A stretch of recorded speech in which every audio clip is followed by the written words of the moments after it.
हरे कृष्णा। आइए एक बहुत सुंदर श्लोक पर हम चर्चा करने का प्रयास करते हैं। त्वत्मायया अर्थम अभिपद्यम कलेवरे अस्मिन् कृत्वा मम अहम इति दुर्मतिः उत्पथे स्वेह क्षिप्तः अपि असत् विषय लालसः आत्ममोहं युष्मत् कथा अमृत निषेवकः उत्व्युत्सेतः। अर्थात, हे भगवान, यद्यपि दुर्मति मनुष्य पुरुषार्थ प्राप्ति के उपाय स्वरूप इस मानव देह को प्राप्त करके भी कुमार्ग पर चलने वाले अपने पुत्र आदि आत्मीजनों से तिरस्कृत होकर दुख प्राप्त करते रहते हैं, किंतु तथापि वे आपकी माया से मोहित होकर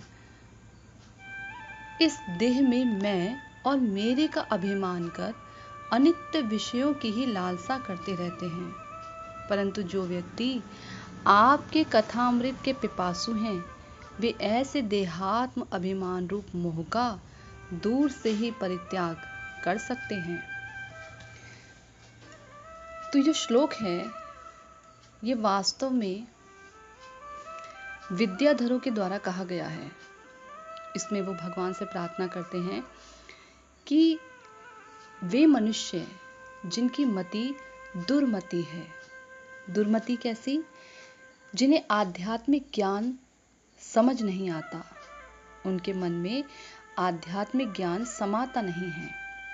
भौतिक विद्या तो बहुत अर्जित की, उससे अर्थ काम रूपी पुरुषार्थ को भी प्राप्त किया, प्रतिष्ठा प्राप्ति के उच्चतम शिखर पर भी वह बैठा, तथापि जो परम पुरुषार्थ है भगवत प्रेम, उसे वह प्राप्त ना कर सका, या यूं कह लीजिए उसे प्राप्त करने के लिए उसने जरा सा भी कष्ट नहीं उठाया। ऐसा दुर्मति मनुष्य जो कि परम पुरुषार्थ को प्राप्त करना ही नहीं चाहता। क्यों? क्योंकि वह अपने ये जो मानव देह है, इससे संबंधित जो उसके आत्मजन हैं, स्वजन हैं, उनके प्रेम में इतना आसक्त है कि वह उन्हें दुख देते हैं तो भी वह उनसे दूर नहीं होना चाहता। यह मानव देह कैसा है? कमल दल जल जीवन टलमल। पानी में पड़ा जो कमल का पुष्प है, और उस कमल पुष्प पर, उसकी पंखुड़ी पर जो जल की कुछ बूंदें हैं, ये कहा नहीं जा सकता कि वो बूंदें उस कमल के दल पर कितनी देर के लिए हैं, अभी या बहुत लंबे समय के लिए, या कुछ क्षण बाद वो नीचे गिर जाएंगी। ये कहा नहीं जा सकता। कुछ ठिकाना नहीं है उन जल की बूंदों का। ऐसे ही ये जो मानव देह है, इस मानव देह का भी कोई ठिकाना नहीं है। ये कभी भी समाप्त हो सकता है। किसी भी क्षण इस देह का पतन हो सकता है। वह कभी नहीं सोचता, कभी नहीं वह ये बात स्मरण करता कि उसे ये मानव शरीर क्यों प्राप्त हुआ है।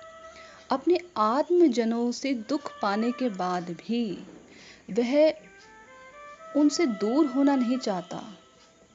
वह कभी नहीं सोचता कि मैं जिन लोगों के लिए इतना खटता पड़ता हूँ, अंत में इन्हीं के कारण मुझे नरक की प्राप्ति होगी। क्यों? क्योंकि ये सभी कुमार्ग मार्गी हैं, उस पथ पर चलने वाले हैं जिस पथ पर भगवान की ओर नहीं बढ़ा जा सकता या भगवान को प्राप्त नहीं किया जा सकता। ये नहीं समझते भजहु हरि पद नीति रे, कि एकमात्र एक ही नियम है भगवान के चरण कमलों का भजन करना, क्योंकि तभी कोई व्यक्ति संसार के समस्त दुखों से छुटकारा पा सकता है। आगे कहा गया कि वे आपकी माया से मोहित हो जाते हैं। क्यों वो नहीं सोच पाते इतना दुख प्राप्त करने के बावजूद भी कि हमें संसार के बंधन से छुटकारा लेना है, क्योंकि वे आपकी बहिरंगा शक्ति से प्रेरित होते हैं। मया अध्यक्षेण प्रकृति सूयते सचराचरम। सारा जगत आपकी अध्यक्षता में कार्य करता है, यानी जो आपकी प्रकृति है, आपकी जो माया शक्ति है, उसके अंडर में रह के सारा जगत जो है कार्य करता है। इस प्रकार से कोई यह नहीं सोच पाता कि उसे इस जन्म मृत्यु के चक्र से छुटकारा प्राप्त करना है। वह इस मैं और मेरे के अभिमान में ही लगा रहता है। इस देह का जो अभिमान है, मैं और मेरा, मैं एक शरीर हूँ और इस शरीर से संबंधित जितने लोग हैं ये सब मेरे हैं, वह यही सोचता रहता है और इसी विषय की वो लालसा करता है, उनके सुख की प्राप्ति और अपने सुख की प्राप्ति में वह आजीवन भर लगा रहता है। उसके बावजूद भी ना वह स्वयं को सुखी कर पाता है, ना उनको सुखी कर पाता है।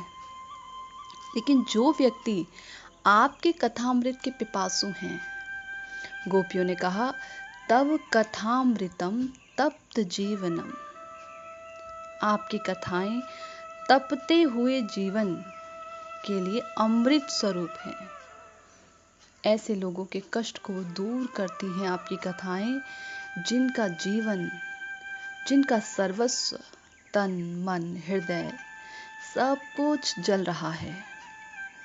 आपकी कथाएं ऐसे लोगों के लिए अमृत समान हैं और जो इस अमृत को पीने के इच्छुक रहते हैं, पिपासु होते हैं, सदैव अपने कान रूपी दोनों में भरकर आपकी कथामृत का पान करते रहते हैं, वे जल्दी ही इस देह अभिमान से, यानी मैं और मेरे के अभिमान से मुक्त हो जाते हैं, दूर से ही इस मोह का परित्याग कर देते हैं। कैसे?